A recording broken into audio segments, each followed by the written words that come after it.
Velkommen til Tommerup Efterskoles musical-reportage dag 3, onsdag.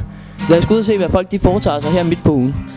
Så står jeg her med Thor og Sara. Thor, som tror han er kendt, og han valgte at stille sig foran et ur, fordi han tror han er skide symbolsk. Men tiden, Thor, hvem er du? Ja, altså, jeg spiller Oliver, hvilket er en af de vigtigste roller, og det er jo glimrende. Så. Og hvem er dig, Sara? Jeg spiller Mie, som er Olivers bror. Og hvor vigtige er I? Hvor vigtige er I, Thor? Vi er så vigtige, at hvis vi ikke var der, så ville det ikke være noget vigtigt. Giver det mening? Nej, overhovedet ikke. Så er vi kommet op i de højere luftlag her med en fremragende udsigt, som I kan se. Nedover de dygtige dansere. Og jeg står her sammen med Jakob og Mikke. Og hvad er det helt præcis, de sidder og laver heroppe? Vi prøver at få det der PC Stage til at virke. Det virker ikke ordentligt på grund af, at den ikke har registreret programmet. På dansk. Hvad laver I så? Vi prøver at få det til at virke. I går lavede vi American Idol. I dag vil vi lave Tommerup Efterskole Has Got Talent. Kira, skal vi starte med dig? Hvad kan du? Jeg kan knække min næsen. Så gør det. Kunne I høre det? Næste deltager. Jesper P., hvad kan du? Jeg kan sige som en prop. Jeg er medlem af et symfoniorkester. Den kunne Kira godt lide. Godt. Hey! Og så kører vi videre til Jakob. Jeg kan bøs. Så gør det. Du skal være klar nu.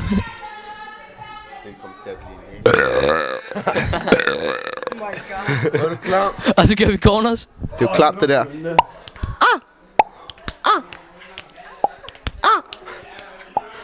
Orkester, kom, vi spiller videre, kom.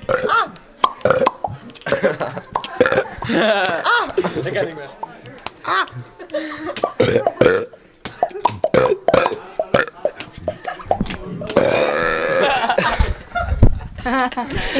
Ganske imponerende. Jeg sidder her med en af deltagerne fra i går. En af dem, som faktisk kom igennem i modsætning til Gustav Broshøj. Det er dig, Mathias Kildegård. Hvad skete derinde ved dommerne? Jamen, det gik jo helt vildt godt. Jeg lavede en mega god audition, og så kom jeg bare igennem. Og hvilken sang er det så, du skal synge? Jeg skal synge omkvædet. Der skal være solist i hele verden fra forstanden med TV2. Godt, Gustav Broshøj ikke fik den. Tillykke med det. Tak skal du have. Nu har I jo siddet heroppe med en god udsigt i rimelig lang tid. Hvem vil I sige er den bedste danser? Jelle. Helt klar. Hvorfor? Ligner en pige. Fordi han ligner en pige, og det er kun piger, der kan danse. Ja. Jeg har igen fundet Rikke på samme plads. Rikke, hvad har du givet dig i kast med i dag? Hvad hver dansker bør vide. Og hvorfor? Hvad bruger du det i forhold til din rolle? Det ved jeg ikke. Jeg synes bare, at der er mange ting, man bør vide, når man spiller skuespil. For eksempel, der var noget med politik og økonomi. Det synes jeg er utrolig spændende. Måske på en eller anden måde få flettet ind i min rolle. Som er hvad? Ja, okay. Nu er det så lidt som hippie, pædagog, mor. Men derfor er det da meget interessant alligevel. Hvad går du og laver? For eksempel i går, så tabte jeg en ananas ned i Brugsen. Og det gjorde du hvorfor? Altså sodavand, sådan en. Men det var fordi, at jeg skal nok smide med nogle uger i min. Så du gjorde det med vilje? Det skal du ikke sige til Brugsen. Men ja. Kunstnere begår kriminalitet. Destruktiv kriminalitet. Jeg sidder her med en højtstående personlighed inden for Superbrusen, som har valgt at være anonym. Der florerer nogle rygter om, at en kunstner har smadret sodavand i Superbrusen for at få inspiration. Hvad er din holdning til den her sag? Hvis jeg var ham, ville jeg ikke kunne sove trygt om natten mere. Han burde grave et dybt hul, lægge sig ned i det, og aldrig sådan komme op igen. Hårdt stof. Jeg har fået fat i friske Hans Jeppe Corneliusen. Og jeg har et spørgsmål til dig. Du er musiker. Oppe i pejsestuen. Skuespillerne, de er der hele dagen. Dørene er tæt lukket hele dagen. Hvad tror du i virkeligheden, de laver derinde? De mystiske, tæt forsejlede døre i pejsestuen er lukket næsten hele dagen. Vi håber på, at Peter kan komme med et intelligent svar. Hvad tror du i virkeligheden, de laver inde bag ved de døre, de skuespillere? Hvad gør Anja ved dem? Det vil jeg helst ikke kommentere. Det ved jeg sgu ikke rigtigt. Giv lidt kvalificeret bud. Spiser småkager. Timo Tams. Ingen af os har været bag de lukkede døre i pejsestuen. Hvad tror du skuespilleren egentlig laver den? Hvad gør Anja ved dem? De spiser spansk gedeost. Drikker te. Ryger. And that's the way the cookie crumbles. Endnu en gang skal vi ind i køkkenet og høre, hvad dagens menu den er. Værsgo. Ja, og i dag der kan vi simpelthen se, at Jonas Løvlund og Trine Sidenmann er blevet smidt i køkkenet. Og Jonas, det ser jo skide godt ud. Kan du fortælle lidt om, hvad det er, vi skal have i dag? Vi skal have noget lasagne, eller kyllingelasagne faktisk. Det lyder godt, og hvad med det grønne? Det er en blandet salat med noget... Det er Trine, der står for den. Den går vi over og spørger Trine om. Hvad er det for noget grønt noget? Det er spidskålssalat med gulerødder og iceberg. Det lyder rigtig, rigtig godt. Det skal nok blive en god dag. Jeg har fundet Tommerup Efterskoles gøjler. Jakob. Hej. Hvad kan du? Gøjl.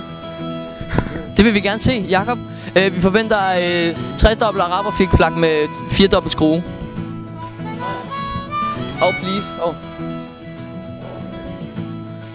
Kom i gang. Du gøjler, du skal underholde.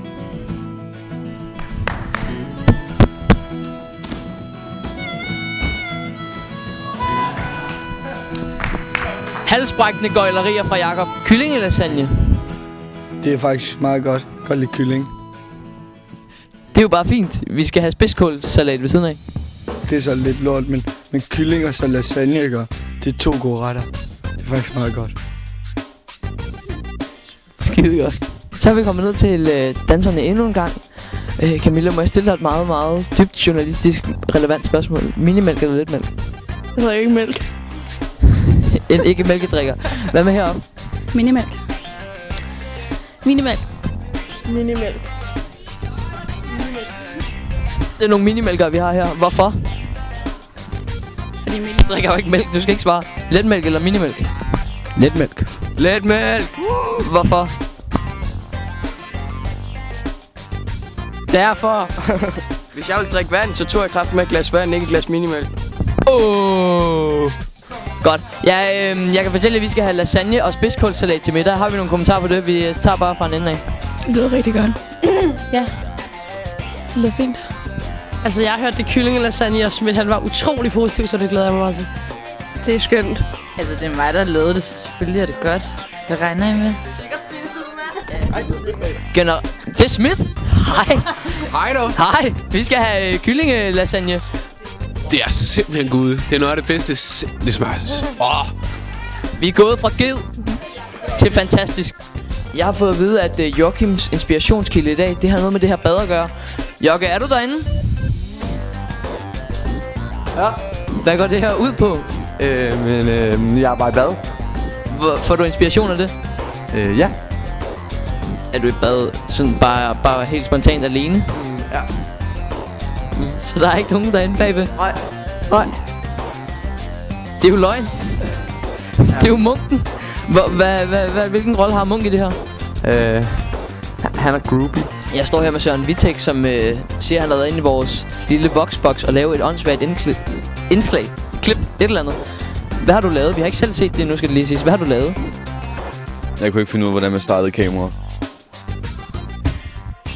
Så det er bare ingenting, du har lavet? Nej, der er sådan nogle små klip, hvor jeg kan finde ud af det. Og så, ja. Det glæder vi os meget til at se, eller det vil sige, det har vi sikkert set på det her tidspunkt. Så har vi langt om længe fået fat på vores dygtige instruktør, Anja. Og Anja, hvad synes du om at være her på Tommerup Efterskole? Jamen, jeg synes, det er rigtig, rigtig sjovt og spændende. Udfordrende. Og ja, det er et spændende projekt, vi har gang i. Ja. Og Thor, han har jo gået og pralet meget hele dagen om, hvor vigtig han er, hvor fantastisk han er, og at det er ham, der ligesom styrer det her spil. Hvad har du at sige til Thors arbejdsindsats indtil videre? Ja, altså ikke for at sige noget negativt overhovedet om Thor, han vil gerne styre det hele, ja. Det vil han, og Så kender vi Thor. Altså, vi vidste det jo godt. Der har vi den afslørede Thor. Lige her til sidst. Statusrapport. Hvordan går det? Hvad halter? Hvad er foran? Når vi det?